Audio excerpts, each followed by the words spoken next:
Hey, what's up, everyone? Welcome to another episode of the Pair Program, the show that brings together two technologists from the startup world to tackle topics at the intersection of technology and career growth. I'm your host, Tim Winkler, and my co-host, Mike Gruen. Let's get into it. Frankie, Josh, what's going on? Good to see you again. Good to see you. Thanks for having us. Of course. Good to see you. I'm excited. All right. As you both know, this is the Pair Program where we love two of everything here. So let's kick things off with a fun segment that we call Pair Me Up, where each guest contributes a unique pairing. I'll go ahead and begin. Always been a big fan of game shows. So I'm going to go with game show host and Alex Trebek, the GOAT. I thought long and hard about this because Bob Barker played a serious role in my life, staying home from school on a sick day, watching Price is Right. But I think you got to go Alex Trebek. They're running through these rotations right now to figure out who the next host is going to be, but just hard to top that, in my opinion.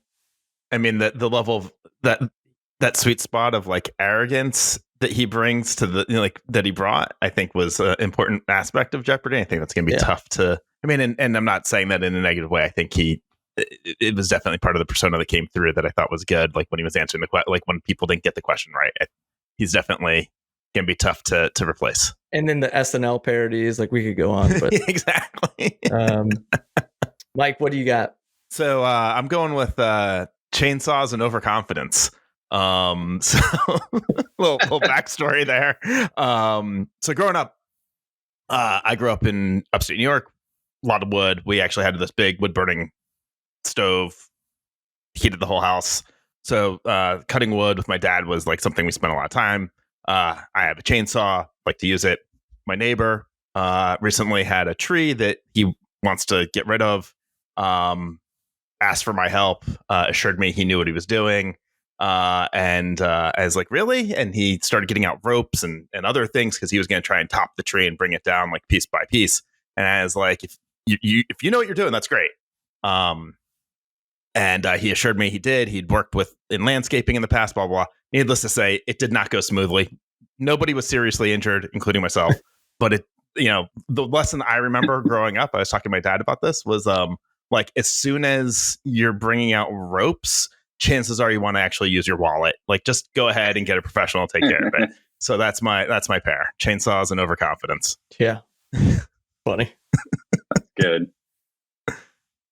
Josh, why don't you go next? Okay. I think artists and entrepreneurs. I think the two of those have a lot in common. And the more you explore artistic endeavors, whether it's writing or painting or poetry or whatever, you start to realize that the bravery and the vulnerability that comes with those artistic expressions is also pretty similar to what entrepreneurs have to exhibit to bring their things into that as well. So that's something that I've kind of enjoyed studying those two things kind of in parallel and seeing the commonalities between both.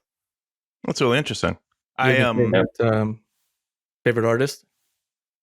No, not necessarily. I mean, I enjoy writing and I enjoy some of the great novelists, so Ernest Hemingway and some of those, and just enjoy the craft of writing. And the more I've studied about that, the more, you see these parallels. There's a great book called Art and Fear that talks about just the difficulty of putting something new into the world, a lot of the psychology that happens. And so kind of reading that as a hobby, but living in the world of startups and entrepreneurship, it's cool to see the overlap between both. Cool. Mike, did you have I was just going to say, I think that there's a similar, I've the creativity and sort of artistic musician, that type of stuff. I've also seen a lot of correlation between that and engineering and product as well. Yeah. And I was just curious if you've also seen that, have similar experience. Yeah, and the line between like brilliance and just plain crazy is obviously a very it's a very narrow line, right? And so a lot of people are misunderstood for a long time, right? Some never fully, make the mark like they hope to, but others do. They see a future that people never saw and were crazy enough to pursue it, and eventually the world caught up to them. And so it's kind of it's a parallel journey, really. Yeah, absolutely. Frankie, what do you have for a pairing? Yeah. So my pairing is things that make us emotional for absolutely no valid reason. And those two things are men's professional sports and the Bachelor Nation franchise. They both have a huge amount of viewership and people that are in a bad mood the next day, depending on the outcome. Really, the only difference between these two things, which both involve massive drinking parties while you watch the big events, right, is that you can't bet on The Bachelor because it's recorded in advance. And there's lots of websites where you can go up and look up, the spoilers of the season because it's all happening in advance. I swear that's the only reason people don't bet on The Bachelor. Otherwise, I think those two things would be completely identical. It's a very arbitrary sense of rules. Everybody's got a role to play. You're not ever really seeing anybody's true face in either of these things, right? It's still a job. And they both just can make you irrationally upset because you're emotionally invested in these people on your TV. Mm-hmm. So yeah, sports Great. and Bachelor Nation. It's funny, actually. I can specifically remember, walking into the office on Mondays and, being a Washington football team fan, just complete dumpster fire over here. Mondays, folks are just pissed off, during football season. And and then you get one win and you could just see like Steve's so chipper today, Which it's is, like, I remember reading a book about like sort of the psychology of people and blah, blah, blah. And one of the things I remember from the book was like, when your team wins, it's your team. When they lose, it's they lost. It's never we lost. It's always they lose, we won. Right. Sort of that emotional tie. Good stuff. That's a good one. Yeah. Cool. All right, that was fun. Let's segue out of this and into the meat of the discussion here. So I'll go ahead and jump into this. All right, on today's episode, we're going to be covering a topic that we like to call stage fright. So this is an episode all about dissecting the unique growing pains, challenges, growth hacks that the startups experience, going from seed stage to Series A. Given this is a pretty broad topic, we're going to keep this more narrowed into, roles and how teams might change from seed to A. Frankie, you'll be kind of the engineering perspective here. Josh, you're a product perspective. Frankie, let's start with you. Just maybe first off, for some context for the listeners, how many, seed stage startups have you been a part of? And of those, kind of graduated into a Series A stage? Yeah. So great question. My last company that I was at was seed stage and we were actively raising Series A. To the day that this is recording, I don't think they've been able to do that. Sometimes you just don't have a product market fit. You try and experiment and it doesn't work. I've worked at a couple other companies that were essentially seed stage while they had previous funding. They were either after a pivot or some sort of catastrophic problem that caused them to sort of start from the ground level again, because sometimes this also works like chutes and ladders. So they had a lot of the same seed stage problems while they might have advertised that they were seeking Series B. But if you don't have a product market fit, you're essentially at the same place as the seed stage folks. You have a lot of the same issues. And Josh, I've talked to you off and on. We've done a few interviews in the past. This is your sweet spot, right? Maybe a little context for the listeners on your background. Yeah, so I've done one pre-seed, one seed stage that was similar to what Frankie mentioned, where they actually had other funding, but you kind of continue to remain in that seed strata. And then the other 4 VC-backed companies I've been a part of I've been typically one of the first product people brought in, and that's typically at the Series A. So you're right there at that transition from seed to A, and so that's really where I've spent most of my career. Cool. Well, let's dive into some of those topics then. So what are some of like the major differences that you see from, let's start maybe with leadership roles in seed versus, how those evolve in a maybe a Series A back type of startup? Frankie, maybe from your perspective on engineering. There's actually several articles you could find on the internet about the 5 types of engineering leaders you need as your company scales from seed to IPO, because the job looks completely different. The other way you might see this laid out is, that article about handing over your Legos, because your job actively changes. Your first engineering leader is probably actively writing code. They're doing a lot of things themselves. They don't have a lot of support, right? In some cases, it's been the case for me. Sometimes I have needed to act as product management as well. either because we didn't have one or because there was too much product management work for the product management team that we had. There's a lot of reasons why that might happen.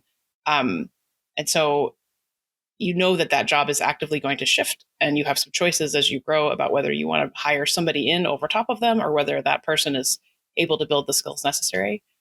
But your seed stage engineering leaders are usually epic jack of all trades.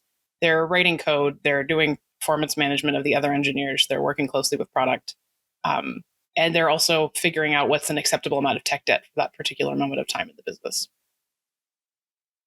You wear a lot of hats. I think I've lost track of the original question. Well, I mean, I'm curious what your thoughts are, because I think, especially in the early days, right, that first engineer is doing so much. A lot of times they're also trying to figure out what they want to do next in their career, right? This is their first or maybe second step into more of a leadership position. Maybe at the last place they were an IC, senior dev, whatever. And now this is their opportunity to do a little bit of management, a little bit of this, a little bit of business ownership. I'm curious if, what your thoughts are, because I think that's also a big part of it, is them themselves figuring out what they want to do next. Absolutely. And I've been on two sides of this. One is convincing engineers that they should go work at early stage startups specifically for that kind of experience. The other thing is being that person myself. A couple jobs ago, I was hired in as a team lead, and they were right on the tail end of some very big change that happened, and a bunch of people left. And then suddenly it was just me. And I was like, well, I guess you better give me the director title now, which they did. But it helps to have a goal in mind when you go work at a startup as an early stage engineer. Is your goal just to acquire some specific experience so that you could take that on to the next place? Or do you just want to go flex your muscles and see what you can do? That will also help you in making the decision about how long you should stay there. Because the earlier the startup is and the more likely you are to experience significant change, the less need there is for you to actually be there for years and years and years, right? The engineers that you hire at the beginning who want to write the really scrappy code and just get the thing out the door are maybe not the same ones who are capable of fixing your tech debt problems that you have 6 months. Because they're too busy making them. Yeah. That's spot on. Yep. And they're not invested, right? If you're an early stage scrappy startup engineer and that's what you enjoy, right? That sort of real life hackathon happening. By the time you have to start maintaining the code bases that you stood up, maybe you don't care about that anymore. And I think that's a good journey to go. And I think it's a good question to ask yourself. And I think, another thing, and I encourage people to do the same thing, which is go and try different roles, see what you like. You won't really know if it's a good fit or what you enjoy doing until you try it. And it may be the case, like in my career, I sort of was pushed into a little bit of a management role pretty early on. And I was like, I like the job, but I miss this other stuff. And so I went back and went back to engineering for a while, knowing that I enjoyed some of that management stuff, and I can get back to that if I want to. And I think that's an important thing as well, is that there's flexibility in a startup where you can bounce back and forth between leadership, IC, management, and there can be lots of definitions of that. Yeah, even at the same company, you can do that. Yeah. Right? Because when they're ready to hire more people, you can always pipe up and say, I would like you to hire me a new boss. Right. I don't want to deal with this stuff. I want to just work on this other stuff. Right. The reverse, make me the boss. That's a little bit of a harder sell. But you can always say, please hire me a boss.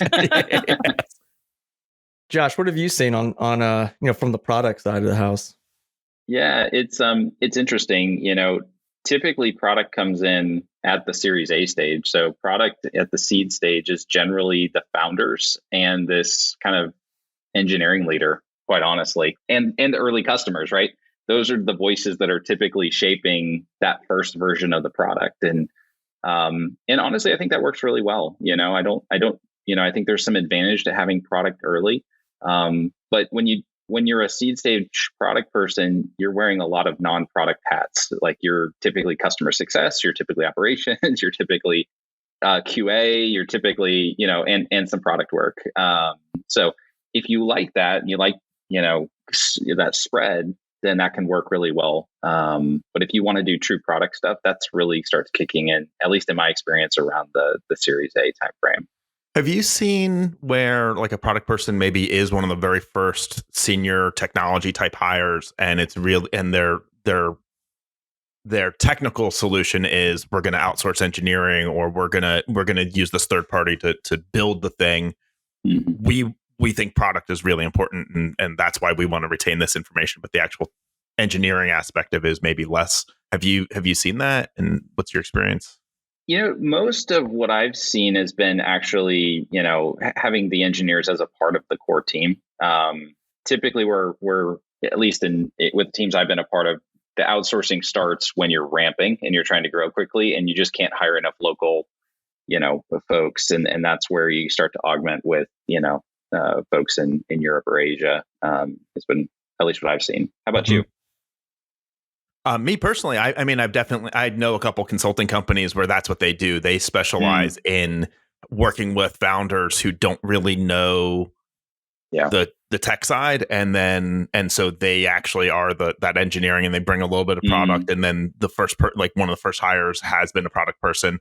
It's an interesting journey. I think that one of the things, especially engineering, and Frankie, I'm curious your thoughts on this, but I think early on, whatever you build, you're just plan to replatform. Like whatever you do is probably going to be wrong, and you need to be ready to move on. And I think some of those founders that start with this like outsourced engineering idea, like sort of have that as like we know, like we're gonna have to move off of this. In fact, actually, one of the companies I forgot where I was the first engineer hired, they had outsourced a lot of the initial build to these other companies to build that foundation and sort of prove out the idea.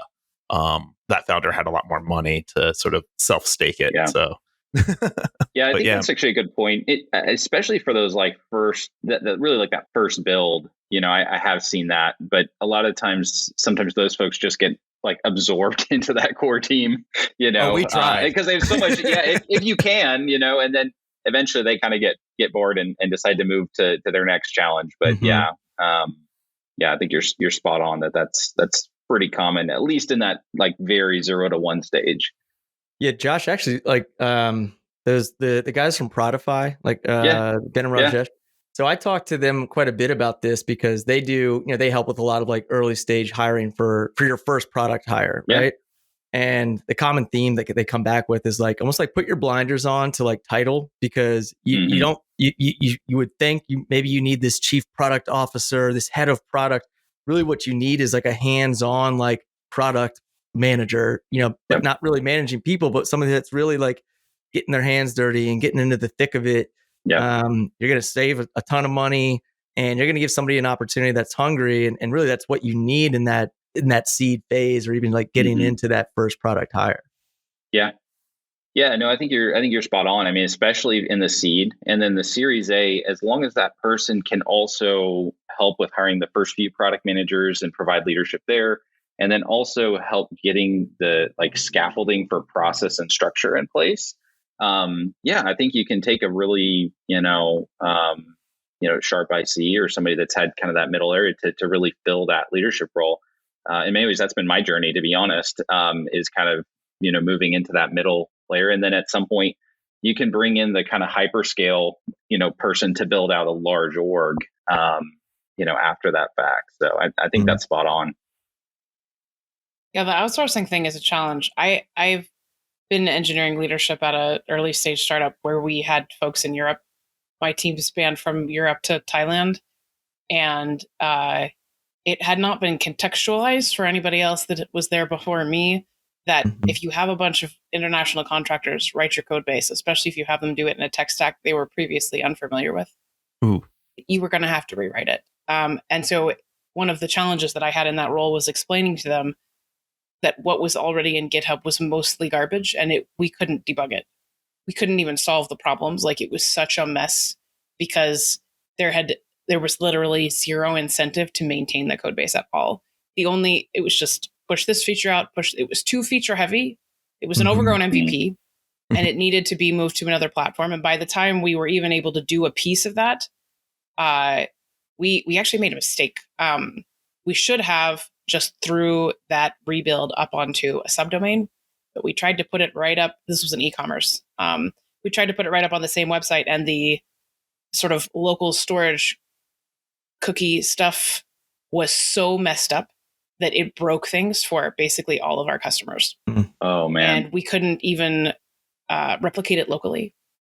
Like, this is sort of your worst case scenario of if you hire a bunch of overseas contractors and then you don't accept that you're going to have to rebuild it later, that these are the kinds of problems you deal with. Within a couple of weeks of joining, I realized that there was enough information on the window object, because they rolled their own server-side rendering, to log into the database. Oh, wow. And I was like, we are too big to be doing this, ma'am.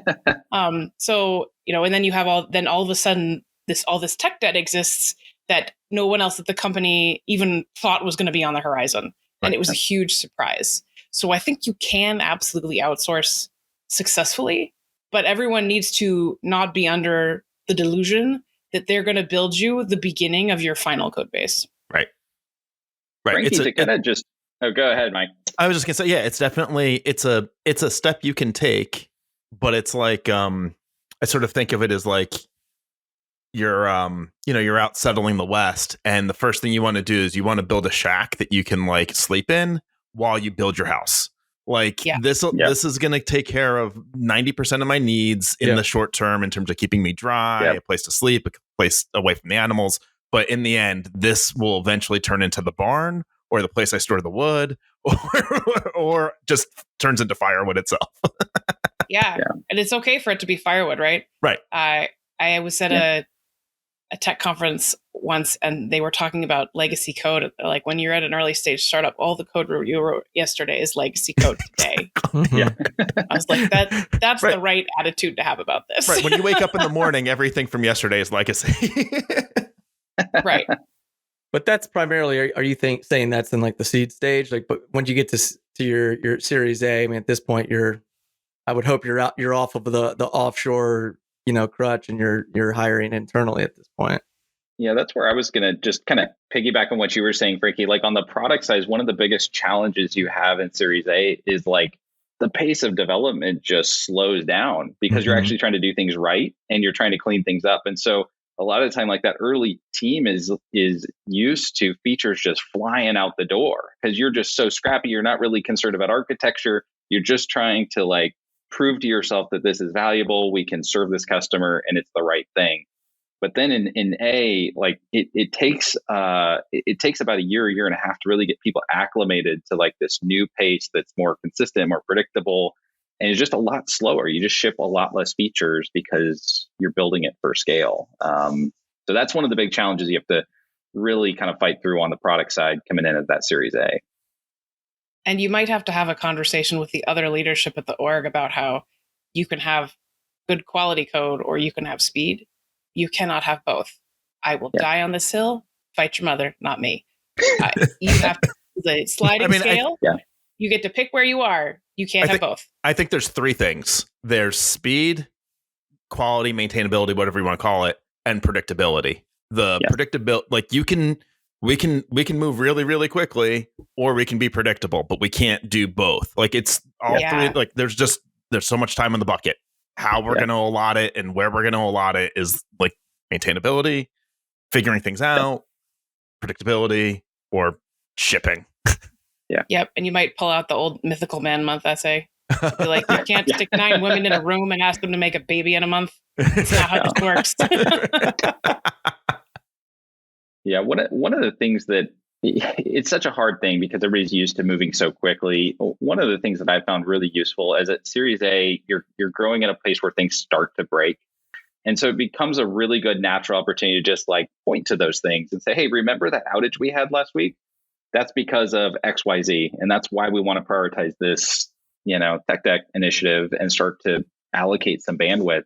So instead of like having the philosophical argument, those things inevitably just happen. Those quality issues just happen because you're so used to moving quickly that you just point to those. And that can be a more productive way to get leadership to kind of connect the dots for them as on the product side. I'd say a big thing that, plays into this in terms of, how teams kind of transition and build out is obviously going to be like from a hiring budget too. When you're in that seed stage, you got tight pockets, you can only do so much. And so when you think about graduating to that Series A, you now have a lot more funds to play with I'm curious to know, what kind of trends that you've seen in terms of how teams start forming once there's a little bit more in the budget. Obviously there's, squads, pods, whatever you want to call them. I mean, how have you seen those start to grow out, Frankie, on the engineering side? Yeah, places do this very differently depending on who is in charge of making those decisions. Mhm. And if it's me, it's always going to be based around like the areas of ownership in the code base. I don't want multiple teams to own the same code base. Where if we're ever in a room and we're having a conversation about, well, team A owns lines 50 through 100, and team B owns like these other lines, just full stop. Mhm. And also the way that your features and your code bases grow and the way that your teams grow, they're very interconnected. So, at my last company where I was head of engineering and I got to make these choices for myself, we were going to, as we grew, this was going to be the e-commerce side, this was going to be the warehousing side, right? And probably eventually Fleet would be its own team. They were going to be part of warehouse for the immediate, but we had to separate the types of things that mattered to people that were basically building an internal tool from the Yep. e-commerce, right? Even the way the product interacts with those are different. And by combining, like even having those two priorities on different tracks is already a benefit. Those code bases are going to grow in a way that makes sense for the engineers that are on the team. So you have to think long term about at least for the next 6 months into the future, what you think is going to happen with the product.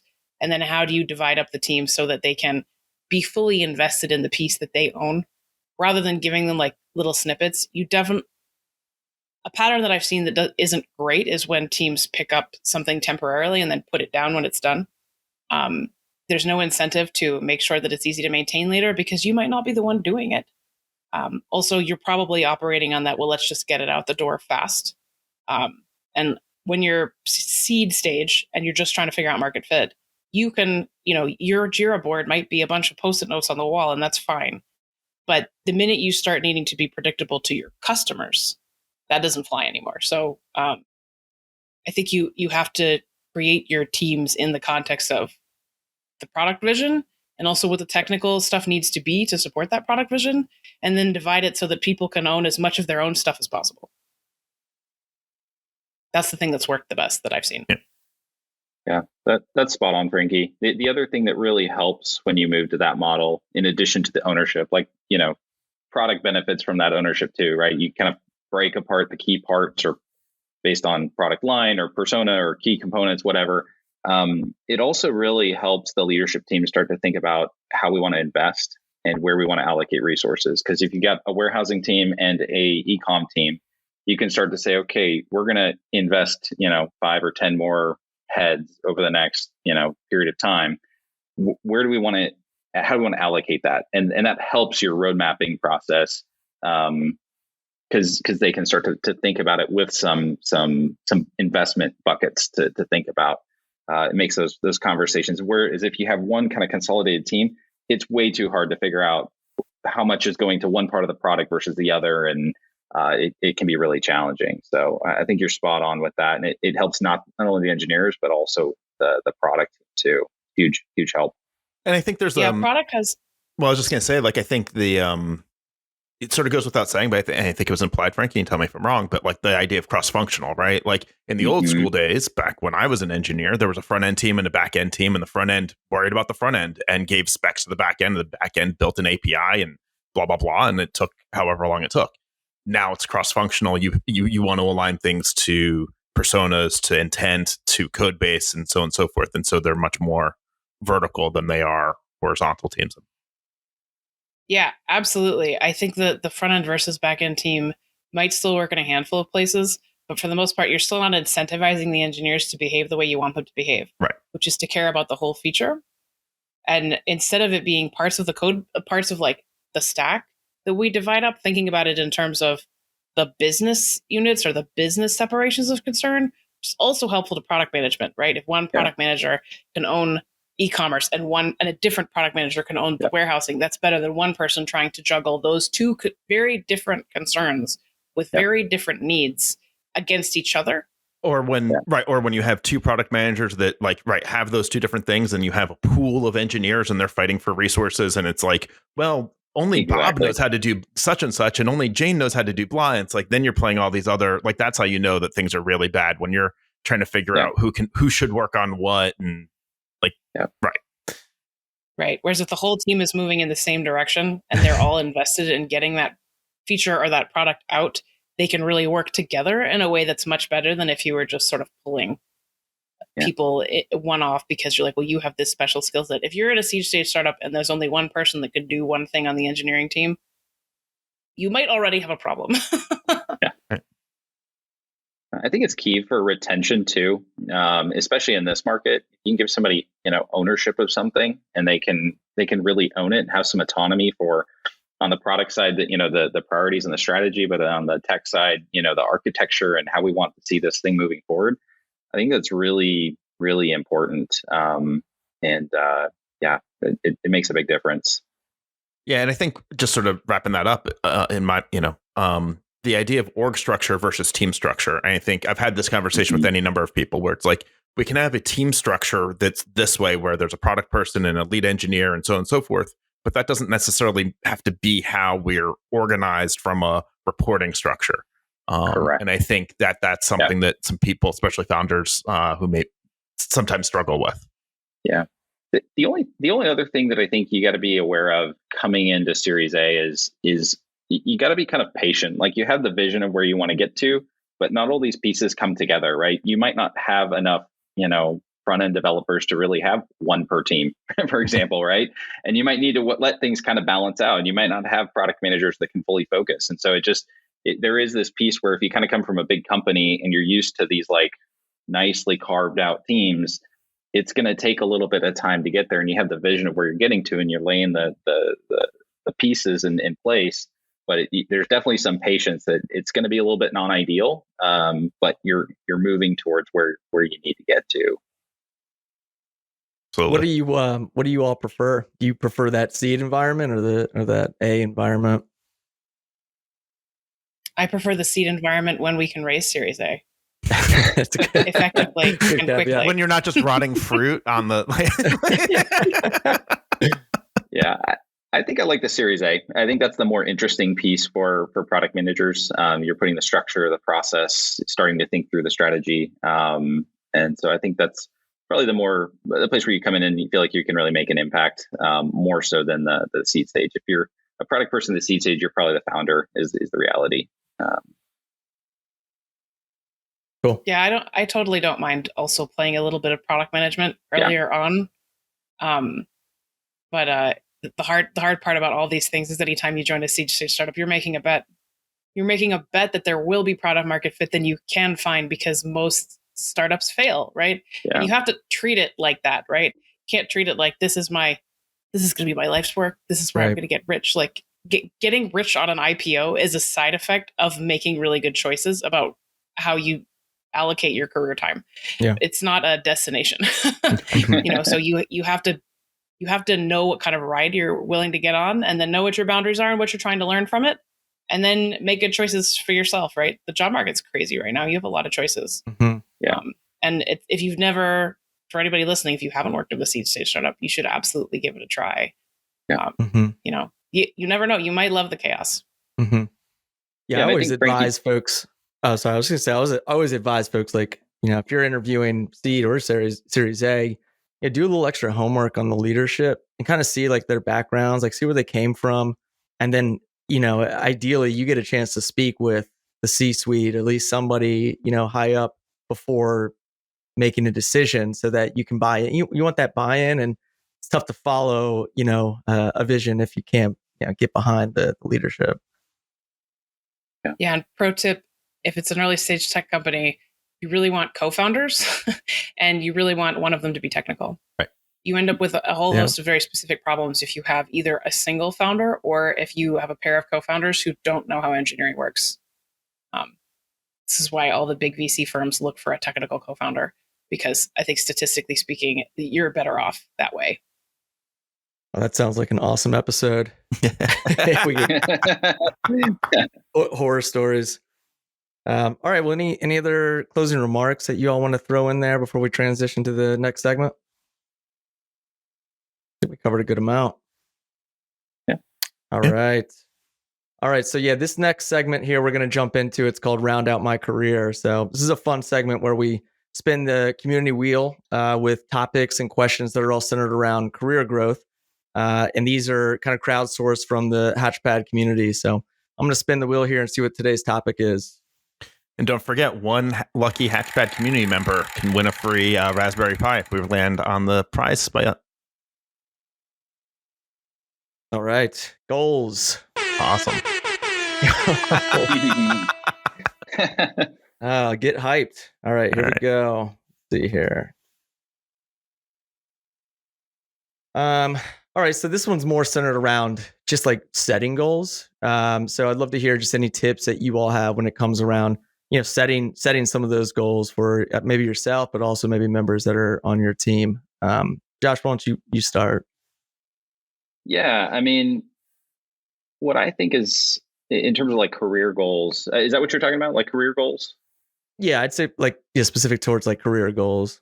Yeah. I think that the biggest thing I've found is that when I'm setting my goals early in my career, I got a lot of insight from people that were down the road from me because I didn't really know what goals to set earlier in my career. And I guess to some extent, you're always learning, right? But I think a lot of those conversations with people that were 10, 15 years down the road had already been pretty effective in their careers to kind of circle back and say, hey, what kind of goals should I set? I had a conversation with one startup CEO, and one of his pieces of advice was, join a company early for the growth potential, right? And that's part of what pushed me into setting a goal of, hey, I want to join an early stage, seed stage company. That's been great for my career. So I think, early in your career, as you think about career goals, be sure to inform that with folks that have been effective in their careers and use that insight to help shape your own. Yeah, well said. Frankie, anything specific that you'd recommend? Yeah, I always advise people, especially if you're looking at joining early stage startups, which is what this episode has been about, is to really frame it as a bet. This is all the information that you have that says that this might be a good bet. And maybe here are some signals that in advance. If this sort of thing starts to happen, that maybe this is the writing on the wall, right? And you make good choices for yourself. You should not feel obligated to stick it out somewhere if you are not getting what you need. A lot of companies will try to preach that loyalty, but at the end of the day, the company's going to do what's best for them, and you should do what's best for you. So you should take big risks, but also you should be willing to walk away when either you don't think there is product market fit or you don't think that you're going to get the kind of growth or coaching that you wanted out of that job, right? So take the big risk, but just be willing, stay light on your feet, right? Be ready to pivot. You set goals for yourself, but they don't have to be set in stone. And if you don't make them, but you had a really good reason to have done something else, you should still feel good about that. Good stuff. Mike, did you have anything on that? Yeah, I mean, I think a little bit off of what both of our guests were talking about, but with Frankie, I think one of the things, like from a goals perspective, making sure that you're communicating with your manager, your supervisor, whatever, about what you want, it's a two-way thing, right? Like if they don't know what you're looking for, then they're not going to really give you those opportunities. Similarly, if you're constantly, I think we might have even joked about this a little bit. If you're asking for like a promotion, like really find out like what it is that what is it that my boss is expecting to see from me. Do that like from the other side of it, right? When I'm promoting people, I expect my expectations that you've already been doing the job for some period of time. Maybe it's 3 months, 6 months, depends. But like you've sort of proven that you're capable of doing the role, and then the title and promotion comes as a consequence of you having done it. So like my advice is like, don't sit on your hands and like, oh, they'll be sorry when I'm gone.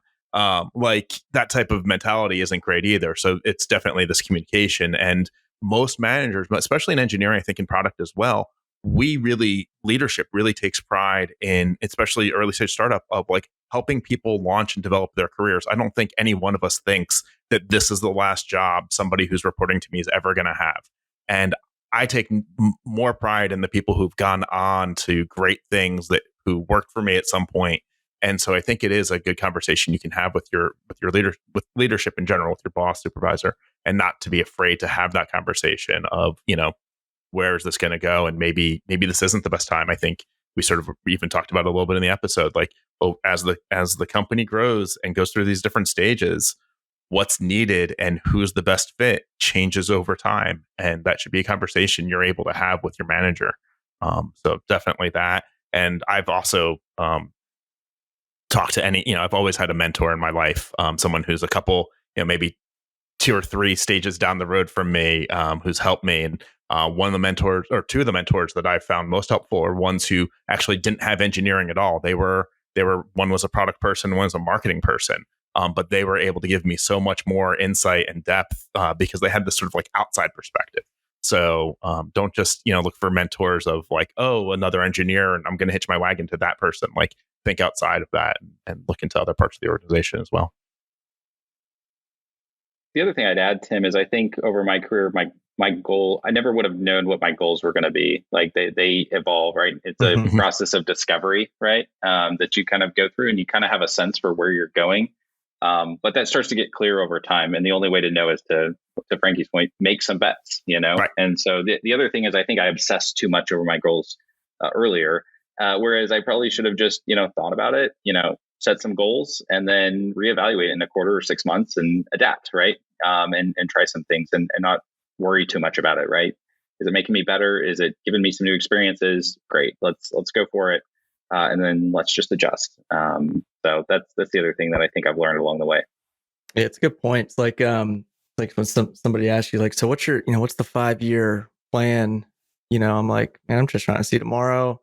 And then I'm trying to say I've got like a year, Yeah. I got a year, so maybe a year goal here that I want to hit. But when you start talking like 3 years, 5 years, I mean, there's so much that changes when you're in such a fluid environment, and especially in the crazy ass world that we live in. And you never know what's going to impact how business is done, and then your goal just got flipped on its head. So it's like, just being flexible with that is important.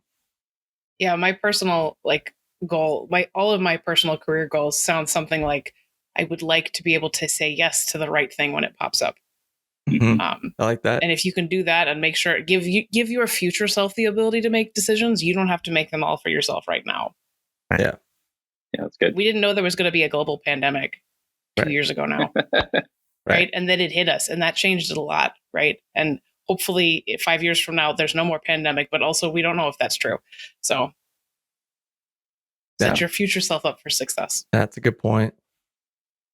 Good stuff. Yeah. I think, unless there's anything else that you all want to talk on, we do have a few more minutes, but I mean, otherwise I think we covered quite a bit. I mean, like I mentioned, this is a good topic that I think, we just have a mini series on. And I'd also love to see it from, like Series B to Series C or even beyond this, because there's a lot to unpackage here. And, I think what's really exciting is like, C to A, we work a lot in that space. And I think it's one of the most dynamic changes and it's one of the most high risk, right? So you're going to get a lot more crazy shit happening, some good stories, some good oh shit stories. But there's a whole other realm of stages that have very different problems and different perspectives. So I see us building on this one and bringing folks in that can shed some light from a different angle.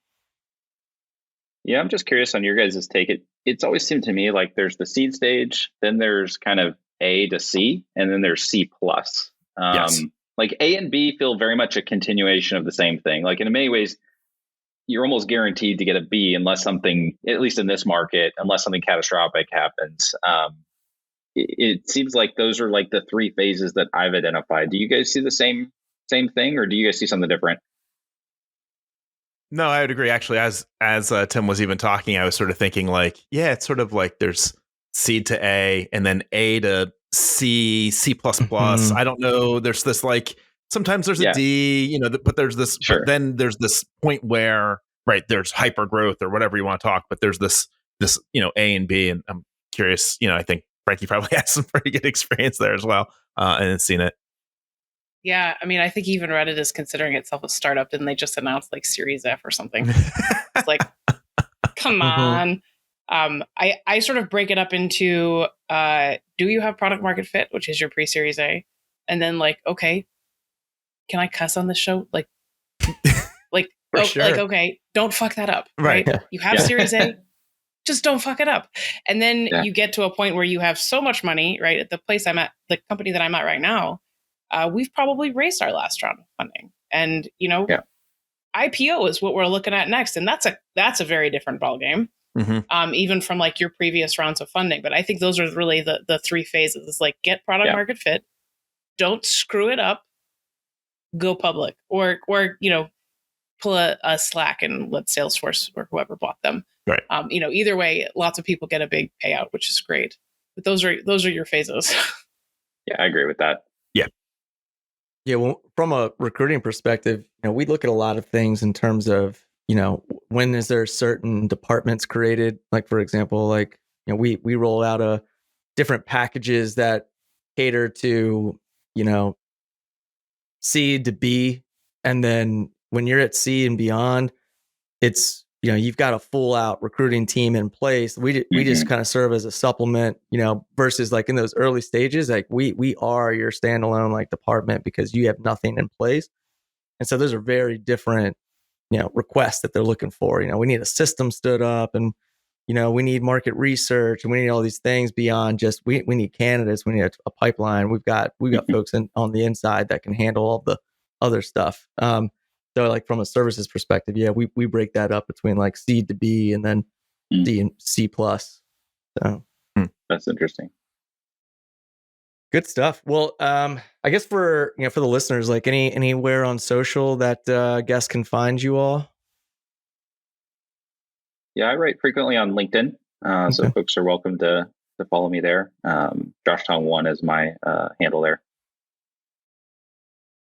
I'm also on LinkedIn. I'm pretty active on Twitter, although I'm not always talking about tech, but you can find me at Frankie is Frank, because I'm corny like that. Awesome. Perfect. Awesome. Well, super grateful for you all to come and spend some time with us. I know this is a great topic, and, it's going to definitely pique the interest of a lot of our listeners. So appreciate y'all. Yeah. Thanks so much for joining us. Thanks for having me. See you guys.